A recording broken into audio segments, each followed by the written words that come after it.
अस्सलामुअलैकुम, welcome to truth revealed. आज की मेरी ये वीडियो अब से पहले आने वाली तमाम वीडियोस की तरह बहुत ही दिलचस्प और मालूमाती होने वाली है। सवाल ये है कि जब साल के बाकी 11 महीने 30 और 31 दिन के होते हैं तो आखिर फरवरी में ऐसी क्या बात है जो ये 3 साल के लिए तो 28 और चौथे साल 29 दिन का होता है। आखिर ये कैलेंडर किसने बनाया और दुनिया में कुल कितनी किस्म के कैलेंडर हैं? हम किस कैलेंडर को फॉलो करते हैं? तो चलें जहन में पैदा होने वाले इन तमाम सवालों के जवाब में इस वीडियो को शुरू करते हैं। कैलेंडर बनाने का असल मकसद ये था कि एक तहजीब याफ्ता कौम अपने त्यौहार उन्हीं अयाम में मना सकें जब वो हकीकत में रूनुमा हुए थे। यानी कि अगर किसी मुल्क की आज़ादी की तारीख 14 अगस्त है तो वो अगले साल 14 अगस्त को ही यौम आज़ादी मनाएं। अब सवाल ये है कि साल बाद ही क्यों? तो जैसा कि हम सब जानते हैं कि हमारी ज़मीन एक सयारा है और तमाम सयारे सूरज के गिर्द चक्कर लगाते हैं और ज़मीन का सूरज के गिर्द ये चक्कर तकरीबन 365.25 दिन का होता है और हमारे कैलेंडर के मुताबिक साल तो 365 दिन का है।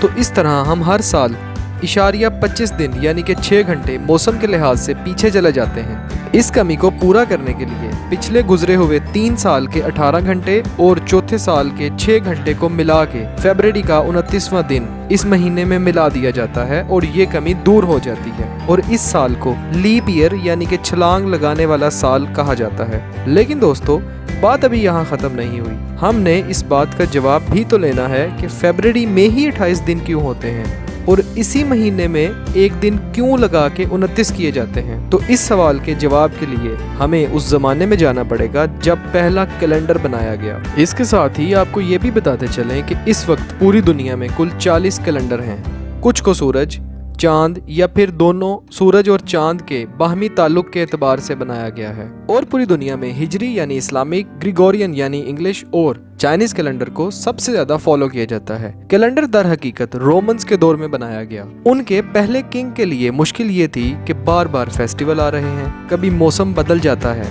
इस चीज की मैपिंग करना बहुत जरूरी था कि कब कौन सा फेस्टिवल आ रहा है और मौसम कब बदलता है। तो इन लोगों ने बैठ के मार्च से दिसंबर तक 10 महीने का एक कैलेंडर बनाया। यानी जनवरी और फरवरी था ही नहीं, क्योंकि इन 2 महीनों में सर्दी की शिद्दत काफी ज्यादा होती थी और इन 2 माह ये लोग काम नहीं करते थे। तो इन्होंने सोचा कि जब हम काम ही नहीं करते तो फिर इस डेट को गिना ही क्यों जाए। लेकिन जब इस कैलेंडर के मुताबिक 2-3 साल गुजरे तो इनको पता चला कि पहले मार्च में गर्मी आती थी, अब मार्च में सर्दी आ रही है।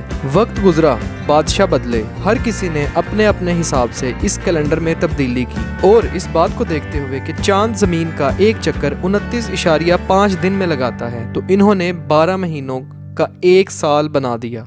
और बस अब एक ही मसला बाकी था कि 6 घंटे जो हम हर साल में छोड़ देते हैं वो कहाँ से पूरे किए जाएं। और इस तरह इन्होंने ये फैसला किया कि बाकी सब महीनों में तो 30 और 31 दिन ही हैं, सिर्फ फरवरी का महीना ही ऐसा है जिसमें दिन कम है। तो इसके साथ 3 साल के बाद ये एक दिन जोड़ दिया गया। और आखिरी एक मालूमाती बात यह है कि रोमन लोगों ने इन सब महीनों के नाम अपने अपने खुदाओं के नाम पर रखे। उम्मीद है इस वीडियो ने भी आपकी मालूमात में इजाफा किया होगा। लेकिन अगर अभी तक आपने हमारे चैनल को सब्सक्राइब नहीं किया तो हम आपकी सपोर्ट के मुंतज़िर हैं। आपसे मुलाकात होगी अगली वीडियो में, तब तक के लिए अल्लाह हाफिज़।